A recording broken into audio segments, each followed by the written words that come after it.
नमस्कृत्य नरं चैव नरोत्तमं देवीं सरस्वतीं व्यासं ततो जयमुदीरयेत्। ओम नमो भगवते वासुदेवाय, ओम नमः पितामहाय, ओम नमः प्रजापतिभ्यः, ओम नमः कृष्णद्वैपायनाय, ओम नमः सर्वविघ्नविनायकेभ्यः।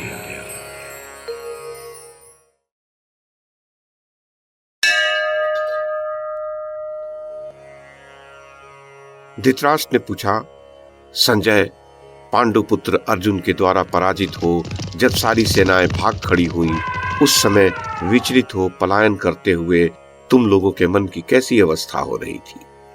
भागती हुई सेनाओं को जब अपने ठहरने के लिए कोई स्थान नहीं दिखाई देता हो, उस समय उन सबको संगठित करके एक स्थान पर ले आना बड़ा कठिन काम होता है। अतः संजय, तुम मुझे वह सब समाचार ठीक ठीक बताओ। संजय ने कहा, प्रजानाथ, यद्यपि सेनाओं में भगदड़ पड़ गई थी, तथापि बहुत से विश्वविख्यात वीरों ने आपके पुत्र का प्रिय करने की इच्छा रखकर अपने यश की रक्षा करते हुए उस समय द्रोणाचार्य का साथ दिया। इधर द्रोणाचार्य अपने तीक्ष्ण बाणों से पांडव सेना को छिन्न भिन्न करने लगे।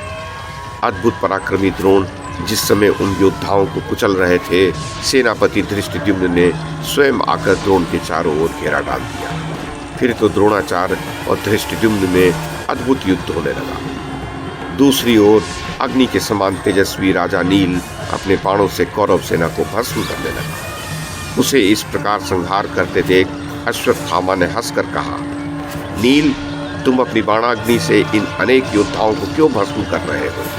साहस हो तो मेरे साथ लड़ो। महाराज, ये ललकार सुनकर नील ने बाणों से अश्वत्थामा को बींध दिया। तब अश्वत्थामा ने भी 3 बाण मारकर नील के धनुष, ध्वजा और छत्र को काट डाला। ये देख नील हाथ में ढाल खड़ग ले रथ से कूद पड़ा और अश्वत्थामा के सिर को काटना ही चाहता था कि अश्वत्थामा ने ही भाला मारकर नील के कुंडल सहित मस्तक को काट गिराया। नील पृथ्वी पर गिर पड़ा। उसकी मृत्यु से पांडव सेना को बहुत दुख हुआ। इतने में ही अर्जुन बहुत से संक्षिप्तकों को जीतकर जहां द्रोणाचार्य पांडव सेना का संहार कर रहे थे, वहां आ पहुंचे और कौरव योद्धाओं को अपने शस्त्रों की अग्नि में जलाने लगे। उनके सहस्रों बाणों से पीड़ित होकर कितने ही गजारोही, अश्वारोही और पैदल सैनिक भूमि पर गिरने लगे। कितने ही आर्त स्वर से कराहने लगे। कितनों ने गिरते ही प्राण त्याग दिए। उनमें से जो उठते गिरते भागने लगे, उन योद्धाओं को अर्जुन ने युद्ध संबंधी नियम का स्मरण करके नहीं मारा। भागते हुए कौरव हा कर्ण करके पुकारने लगे।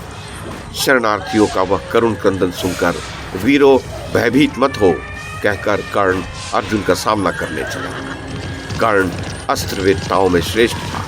उसने उस समय आग्नेयास्त्र प्रकट किया, परंतु अर्जुन ने उसे शांत कर दिया। इसी प्रकार कर्ण ने भी अर्जुन के तेजस्वी बाणों का अपने अस्त्र से निवारण कर दिया और बाणों की वर्षा करते हुए सिंहनाद किया। तब धृष्टद्युम्न, भीम और सात्यकी भी वहां पहुंचकर कर्ण को अपने बाणों से बींधने लगे। कर्ण ने भी 3 बाणों से उन तीनों वीरों के धनुष काट डाले। तब उन्होंने कर्ण पर शक्तियों का प्रहार करके सिंहों के समान गर्जना की। कर्ण भी 3 बाणों से उन शक्तियों के टुकड़े टुकड़े करके अर्जुन पर बाण बरसाता हुआ गरजने लगा। ये देख अर्जुन ने 7 बाणों से कर्ण को बींधकर उसके छोटे भाई को मार डाला। तत्पश्चात उसके दूसरे भाई शत्रुंजय को भी 6 बाणों से मृत्यु के घाट उतार दिया। उसके पश्चात एक भाला मारकर विपाट के मस्तक को काटकर उसे रथ से गिरा दिया। इस प्रकार कौरवों के देखते देखते कर्ण के सामने ही उसके तीनों भाइयों को अर्जुन ने अकेले ही मार डाला। तदनंतर भीमसेन भी अपने रथ से कूद पड़े और खड़ग से कर्ण पक्ष के 15 वीरों को मारकर अपने रथ पर चढ़ गए।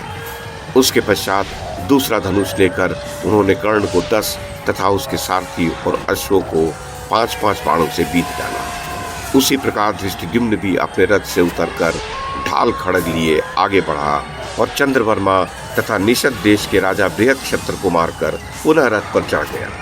फिर दूसरा धनुष हाथ में ले उसने सिंहनाद करते हुए 73 बाणों से कर्ण को बींध दिया। उसके पश्चात सात्यकी ने भी दूसरा धनुष उठाया और 64 बाणों से कर्ण को बींधकर सिंह के समान गर्जना की। फिर 2 बाणों से उसने कर्ण का धनुष काट दिया और 3 बाणों से उसकी बाहुओं तथा छाती पर प्रहार किया। राजेंद्र, कौरवेंद्र, कर्ण सात्यकी रूपी समुद्र में डूब रहा था। उस समय दुर्योधन, द्रोणाचार्य और जयद्रथ ने आकर उसके प्राण बचाए। फिर तो आपकी सेना के पैदल सैनिक, रथी और गजारोही योद्धा कर्ण की रक्षा के लिए दौड़ पड़े। दूसरी ओर धृष्टद्युम्न, भीमसेन, अभिमन्यु, नकुल और सहदेव सात्यकी की रक्षा करने लगे। इस प्रकार वहां समस्त धनुर्धारियों का नाश करने के लिए महाभयानक संग्राम छिड़ गया। आपके और पांडव पक्ष के वीरों में प्राणों का मोह छोड़कर युद्ध होने लगा। महाराज धृतराष्ट्र इतने में सूर्य अस्ताचल को जा पहुंचे। तब दोनों ओर की थकी मांदी और रक्त से सनी हुई सेनाएं एक दूसरे को देखती हुई धीरे धीरे अपने अपने शिविरों को लौट गई।